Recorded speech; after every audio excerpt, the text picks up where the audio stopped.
নমস্কার বন্ধুরা, কীভাবে নিরামিষ লাউ ঘন্ট করতে হয় দেখুন আপনারা।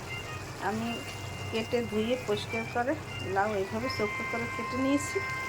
তারপর 1 টেবিল চামচ তেল দিয়ে, শুকনো মরিচ ফোড়ন দিয়ে, আর 1 চামচ নারকেল বাটা দিয়ে, আর একটু সরিষা ফোড়ন দিয়ে এটাকে তেলে ভেজে তারপরে লাউ দিয়ে 1 চামচ হলুদ, 1 চামচ লবণ দিয়ে আর একটু কাঁচামরিচ দিয়েছি।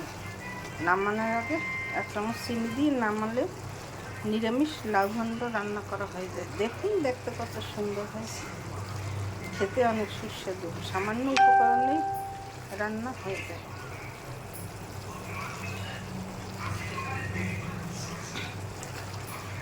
সামান্য উপকরণেই রান্না হয়ে যায়। এইভাবে আপনারা রান্না করে খেয়ে দেখবেন, খেতে অনেক সুস্বাদু লাগবে। আমার চ্যানেলটিকে সাবস্ক্রাইব করে লাইক কমেন্ট শেয়ার করে পাশে থাকুন।